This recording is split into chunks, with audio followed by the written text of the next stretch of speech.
सुत हनुमान की, उमापति महादेव की, बोलो सब संतन की, सनातन हिंदू धर्म की, गौ माता की, भारत माता की, छत्रपति शिवाजी महाराज की, धर्मवीर छत्रपति संभाजी महाराज की, बोल पार्वती पते हर हर।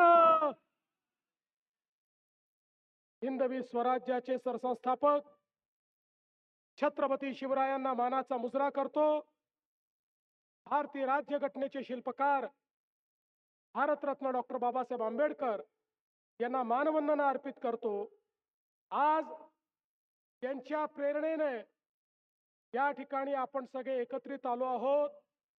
हे खऱ्या अर्थानं छत्रपती शिवरायांचा विचार हा सामान्य माणसामध्ये, तरुणांमध्ये रुजवण्याचं काम करतात। असे आदरणीय संभाजीराव भिडे गुरुजी, सन्माननीय प्रकाश आंबेडकरजी, चंद्रकांत दादा पाटीलजी, प्रकाश अण्णा आवाडेजी, त्याचप्रमाणे या ठिकाणी उपस्थित अशोक मानेजी, सुरेश हळवणकरजी, आमचे लोकप्रिय खासदार धैर्यशील मानेजी, लोकप्रिय आमदार ज्यांनी मला निमंत्रित केलं ते डॉक्टर राहुल आवाडेजी, श्रीमती पल्लवी पाटील, श्री महाजन गुरुजी, श्री प्रसाद जाधव, श्री मंगेश मस्कर, मंचावरील सर्व मान्यवर, आणि या ठिकाणी जिथपर्यंत माझी नजर जाते मला भगवं वादळ दिसतंय असे सगळे या ठिकाणी उपस्थित माझ्या सर्व धर्मप्रेमी, भगवा प्रेमी भगिनी आणि बंधूंनो, आज मला अतिशय आनंद आहे की ज्यांच्याबद्दल म्हटलं गेलं देश धर्म पर मिटने वाला शेर शिवा का छावा था, महापराक्रमी परम प्रतापी एक ही शंभू राजा था, असे छत्रपती संभाजी महाराज यांच्या अतिशय भव्य सुंदर अशा पुतळ्याचं अनावरण करण्याची संधी या ठिकाणी मला मिळाली। मी खऱ्या अर्थानं ही जी काही स्मारक समिती आहे, आमचे भिडे गुरुजी आहेत, आमचे खासदार, आमदार, मंत्री महोदय आहेत, आणि आपण सगळे आहात, आपल्या सर्वांचे आभार मानतो की हे पुण्यकर्म करण्याची संधी आपण मला दिली। खरं तर आजचा दिवस माझ्याकरता इतका पुण्यवान आहे। इचलकरंजीत आल्यानंतर पहिल्यांदा महाराजांच्या प्रतिमेला नमन करण्याची संधी मिळाली। त्यानंतर छत्रपती संभाजी महाराजांच्या प्रतिमेला नमन करण्याची संधी मिळाली। इथनं मी सांगलीला चाललो आहे, त्या ठिकाणी पुण्यश्लोक अहिल्यादेवी होळकर यांच्या पुतळ्याचं उद्घाटन आम्ही करणार आहोत, आणि तिथनं पुण्याला जाऊन पुन्हा छत्रपती शिवाजी महाराजांच्या एका स्मारकाचं उद्घाटन करणार आहोत। त्यामुळे आजचा खरा हा दिवस हिंदवी साम्राज्याला पूर्णपणे समर्पित अशा प्रकारचा दिवस आज मला व्यतीत करण्याची संधी मिळाली आहे, याचा मला अतिशय आनंद आहे। मी पहिल्यांदा तर अभिनंदन करेन इथल्या समितीचं की ज्यांनी अतिशय पुढाकार घेऊन मोठ्या प्रमाणात लोक सहभागातून हा पुतळा या ठिकाणी उभारला। याचा खालचा भाग जरी शासनाच्या माध्यमातून आपले खासदार साहेब, आमदार साहेब यांनी तयार केला, तथापि मला ही गोष्ट अतिशय मनापासून आवडली की आपल्या छत्रपतींचा पुतळा, आपल्या युवराजांचा पुतळा हा जनसहभाग त्याच्यामध्ये असणं हे अत्यंत महत्त्वाचं आहे। कारण हा शासनाचा पुतळा असू शकत नाही, हा जनतेचाच पुतळा आहे, हे जनतेचंच स्मारक आहे। आणि म्हणून मी आपल्या इचलकरंजीकरांचं अतिशय मनापासून अभिनंदन करतो। आणि जसं खासदार साहेब बोलले, हे शहर भगवं शहर आहे। या शहरामध्ये छत्रपती शिवाजी महाराजांच्या प्रेरणेनं या ठिकाणी एक जे तेज आम्हाला पाहायला मिळतं ते खरोखर अत्यंत महत्त्वाचं आहे।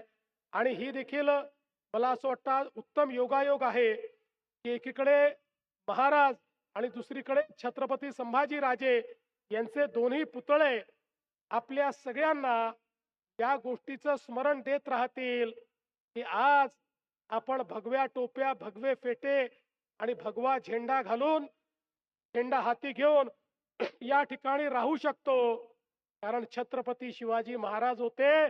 महाराज नसते तर कदाचित हा भगवा रंग कुठेही दिसला नसता. आणि म्हणून हे जे महाराजांचे उपकार आपल्यावर आहेत ते आपण कधी फेडू शकत नाही. खऱ्या अर्थानं छत्रपती संभाजी महाराजांचा इतिहास हा या देशातला असा दैदिप्यमान इतिहास आहे की जो प्रत्येकापर्यंत पोचलाच पाहिजे. दुर्दैवाने आमच्या देशामध्ये छत्रपती शिवरायांचा आणि छत्रपती संभाजी महाराजांचा इतिहास हा स्वातंत्र्यानंतर देखील दाबण्याचा प्रयत्न झाला.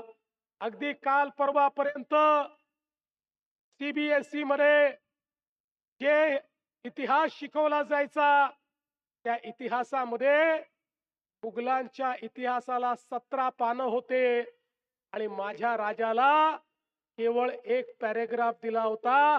एका पॅरेग्राफ मध्ये अशा प्रकारचे छत्रपती झाले एवढं सांगितलं जायचं आणि 17 पानं आम्ही बाबर, अकबर, औरंगजेब हे सगळं शिकायचो.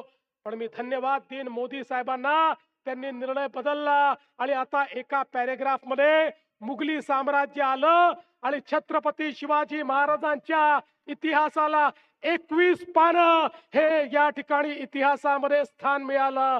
आणि संपूर्ण मराठी आणि हिंदवी स्वराज्य जे आहे या स्वराज्याचा इतिहास आता आपल्या मुलांना शिकायला मिळतो.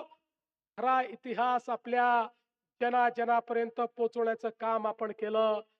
अरे छत्रपती संभाजी महाराज एक अशी तळपती तलवार होती. 9 वर्ष त्या ठिकाणी औरंग्याला त्यांनी झुंजवत ठेवलं. त्या औरंगजेबाला वाटलं आता छत्रपती शिवाजी महाराज नाही, या महाराष्ट्रामध्ये जाऊन मी त्या ठिकाणी संपूर्ण महाराष्ट्र कब्जात घेईल आणि महाराष्ट्र कब्जात आला तर हिंदवी स्वराज्य संपून जाईल. त्याला काय माहिती होतं की एक छावा त्या ठिकाणी होता जो रक्षणाकरता तयार होता. औरंगजेब या ठिकाणी आला पण मराठ्यांनी त्याची कबरच या ठिकाणी खोदली. औरंगजेबाला कधी हा मराठी मुलूक जिंकू दिला नाही.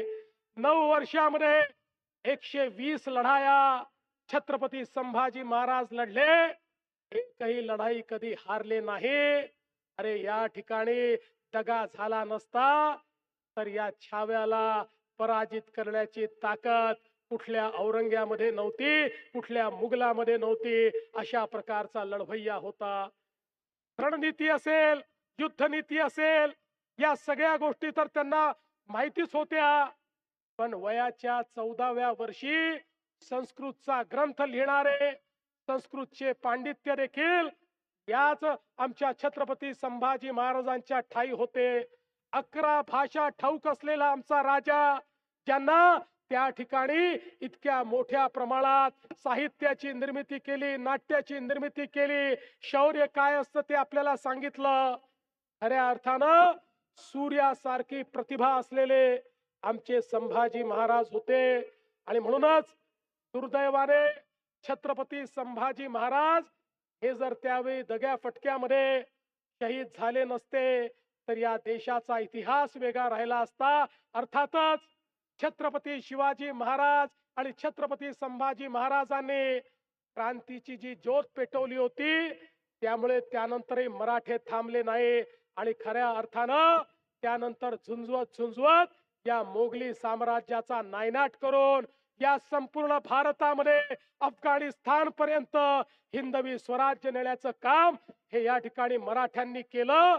आणि खऱ्या अर्थानं छत्रपती शिवाजी महाराजांनी जी ज्योत पेटवली होती ती तेवत ठेवण्याचं काम झालं. आणि म्हणूनच हे केवळ पुतळे नाही आहेत, हे स्मरण आहे आमच्या इतिहासाचं, त्या दैदिप्यमान कारकिर्दीचं, ज्याच्यामुळे आज आम्ही स्वाभिमानाने उभे आहोत. हा स्वाभिमानाचा पुतळा आहे. हा एक असा पुतळा आहे की ज्याने आपल्याला स्मरण येतं की या व्यक्तीने देव, देश आणि धर्म सोडला नाही. शरीराची खांडोळी झाली पण प्रत्येक खांडोळीतून त्या ठिकाणी छत्रपतींचं नाव येत होतं, हिंदू धर्माचं नाव येत होतं. अशा प्रकारे तेजाने तळपत असलेलं हे व्यक्तिमत्व आज आमच्या सर्वांना एवढंच सांगताय, आम्हाला देखील जाती पातीच्या भिंती तोडून या ठिकाणी एक राहावं लागेल. आमचं हिंदुत्व, आमचा भगवा ध्वज, आमचा भगवा धर्म हे आपल्याला त्या ठिकाणी शाबूत ठेवावं लागेल. हा हिंदुस्तान जर हिंदुस्तान ठेवायचा असेल तर प्रत्येक हिंदुस्थानी नागरिकाला त्या ठिकाणी त्याच्यातलं हिंदुत्व हे जागृत ठेवावं लागेल. आणि म्हणूनच आज या ठिकाणी भिडे गुरुजींसारखे आमचे जे गुरुजी आहेत हे ज्या प्रकारे छत्रपतींचा इतिहास हा प्रत्येक युवामध्ये रोपित करण्याचा प्रयत्न करतात, त्यातनं एक अशी पिढी तयार होते जी स्वाभिमानी आहे, ज्याला आपला इतिहास माहिती आहे. आणि आज त्याचंच एक प्रतीक या ठिकाणी या पुतळ्याच्या माध्यमातून आपल्याला पाहायला मिळत आहे. म्हणून मी आपल्या सगळ्यांचं, इचलकरंजीकर आपल्या सर्वांचं अतिशय मनापासून मी अभिनंदन करतो. आज अनेक आपण विकास कामांचंही उद्घाटन करणार आहोत, त्याकरता आपण वेगळा कार्यक्रम घेतलाय, त्याबद्दलही आपल्याला शुभेच्छा देतो. आणि अर्थातच माननीय खासदार साहेब आणि माननीय आमदार साहेब, इचलकरंजीचा पिण्याच्या पाण्याचा प्रश्न सोडवल्याशिवाय देवाभाऊ शांत बसणार नाही, हे आश्वासनही आपल्याला या निमित्ताने देतो. आणि पुन्हा एकदा आपण हे पुण्य कर्म करण्याकरता मला निमंत्रित केलं, त्याबद्दल आपले आभार मानून मी माझे 2 शब्द संपवतो. धन्यवाद. जय हिंद, जय महाराष्ट्र. छत्रपती शिवाजी महाराज की